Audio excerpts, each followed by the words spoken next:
Sir, ಈಗ 500 ಕೋಟಿ ಮಹಿಳೆಯರು ಒಂದು ಗ್ಯಾರಂಟಿ ಯೋಜನೆಯ ಪ್ರಯೋಜನವನ್ನ ಪಡ್ಕೊಂಡಿರುವಂತದ್ದು ಶಕ್ತಿ ಯೋಜನೆ, ಏನು ಹೇಳ್ತೀರಾ ಸರ್?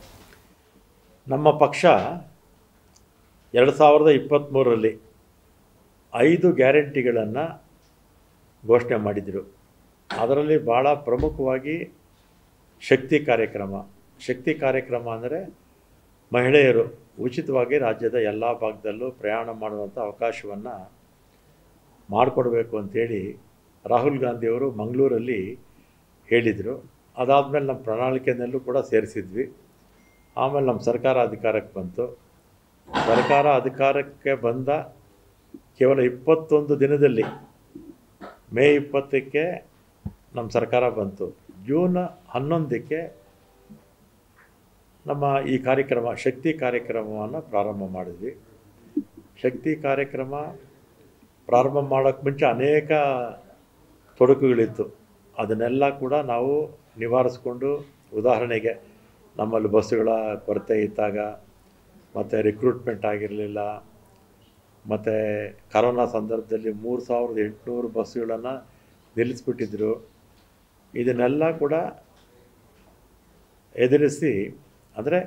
ಎದುರಿಸಿ ಅಂದರೆ ರಿಕ್ರೂಟ್ಮೆಂಟ್ ಮಾಡಿಕೊಂಡು ಸುಮಾರು 9000 ಜನ, 1000 ಜನ ಅನುಕಂಪದ ಆಧಾರದ ಮೇಲೆ ಸುಮಾರು 5100 ಬಸ್ಸು ಸೇರ್ಪಡೆ ಆಗಿರ್ತಕ್ಕಂಥದ್ದು. ಇನ್ನೂ 800 ಬರಬೇಕು. ಮತ್ತು 1,54,000 ಶೆಡ್ಯೂಲ್ಸ್ ಮಾತ್ರ ಇತ್ತು. ಈಗ ಇನ್ನೂ 20,000ಕ್ಕಿಂತಲೂ ಹೆಚ್ಚು ಶೆಡ್ಯೂಲ್ಸು ಜಾಸ್ತಿ ಮಾಡಿಕೊಂಡು ಈಗ ಪ್ರತಿದಿನ ಹಿಂದೆ 85 ಲಕ್ಷ ಜನ ಓಡಾಡ್ತಾಯಿದ್ರು. ಈಗ 1 ಕೋಟಿಗಿಂತಲೂ ಹೆಚ್ಚು ಜನ ಓಡಾಡ್ತಾ ಇದ್ದಾರೆ.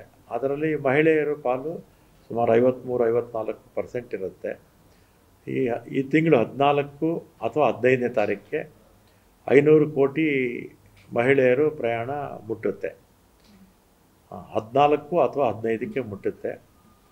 ಆ ಸಂದರ್ಭದಲ್ಲಿ ನಾವೇನು ಮಾಡಬೇಕು ಅಂತ ನಮ್ಮ ಗ್ಯಾರಂಟಿ ಸಂಸ್ಥೆಯ ಅಧ್ಯಕ್ಷರಾದ ರೇವಣ್ಣವರು ಇಲ್ಲೇ ಕೂತಿದ್ದಾರೆ, ನಮ್ಮ ಉಪಾಧ್ಯಕ್ಷರು ಇಲ್ಲೇ ಇದ್ದಾರೆ, ನಮ್ಮ ಗ್ಯಾರಂಟಿ ಸದಸ್ಯರಾದ ಜಿಲ್ಲಾಧ್ಯಕ್ಷರು ನಮ್ಮ ಕೃಷ್ಣಪ್ಪನವರು, ನಮ್ಮ ಸೂರಜ್ ಹೆಗ್ಡೆ ಅವರು ರಾಜ್ಯ ಉಪಾಧ್ಯಕ್ಷರು, ಹಾಗೆ ರಿಜ್ವಾನ್ ಅವರು ನಮ್ಮ ಸಂಸ್ಥೆಯ ಉಪಾಧ್ಯಕ್ಷರು, ಮತ್ತು ನಮ್ಮ MD ಅವರು ಎಲ್ಲ ಹಿರಿಯ ಅಧಿಕಾರಿಗಳೆಲ್ಲ ಕೂತು ಚರ್ಚೆ ಮಾಡಿ ಅವತ್ತೇನು ಮಾಡಬೇಕು ಅಂತ ಪ್ಲ್ಯಾನ್ ಮಾಡ್ತಾಯಿದ್ವಿ.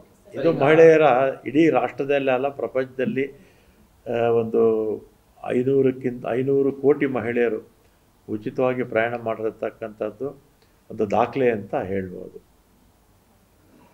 ಸರ್, ಈಗ ಯಾವ ನಿಗಮದಲ್ಲಿ ಹೆಚ್ಚು ಪ್ರಯಾಣಿಕರು ಓಡಾಡುವಂಥ ಮಾಹಿತಿ ಇದೆ ಸರ್? ಕೊಡ್ತೀನಿ ಸರ್. ಇನ್ನೊಂದು, ಈಗ 500 ಕೋಟಿ ನಂಬರ್ ಅಂದರೆ ಆ ಮಹಿಳೆ ಯಾರು ಬರ್ತಾರೋ ಅವ್ರಿಗೆ ಲಕ್ಕಿ ಪ್ರೈಸ್ ಏನೋ ಕೊಡೋದು ಯೋಚನೆ ಮಾಡ್ತಾ ಇದ್ದಾರೆ. ಅದು 500ನೇ ಟಿಕೆಟ್ ಯಾರು ಸಿಗುತ್ತೋ ಅವ್ರಿಗೆ ವಿಶೇಷ ಒಂದು ಏನು ಬಹುಮಾನ ಸನ್ಮಾನ ಆ ಥರದ್ದು ಏನಾದರೂ ಮಾಡಬೇಕು ಅಂತ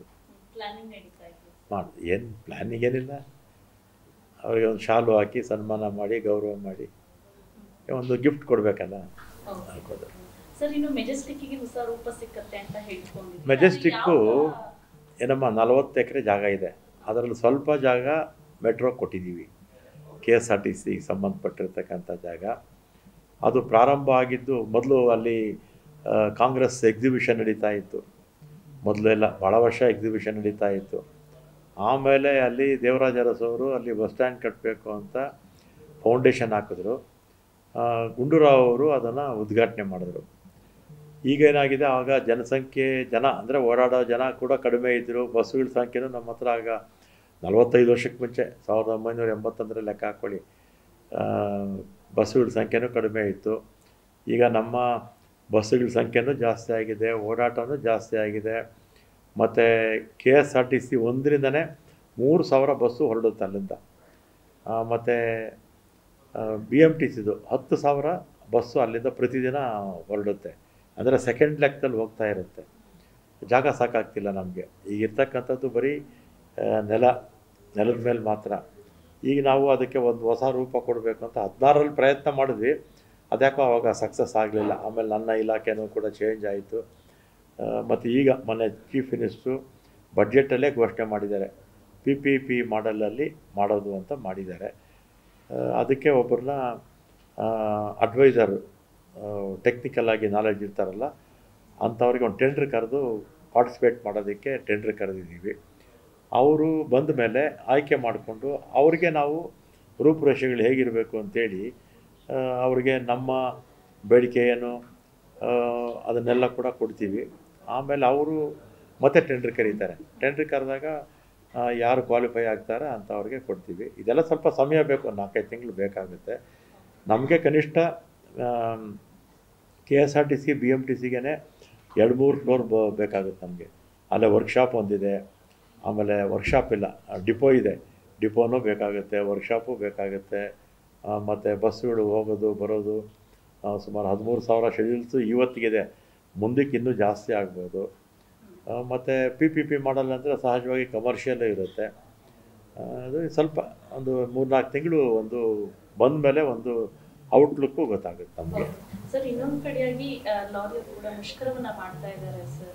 ಅಂದ್ರೆ ಈಗ ಅನ್ನಭಾಗ್ಯ ಯೋಜನೆ ಅದು ನನಗೆ ನಮ್ಮ ಇಲಾಖೆ ಸಂಬಂಧಪಟ್ಟಿದ್ದಲ್ಲ.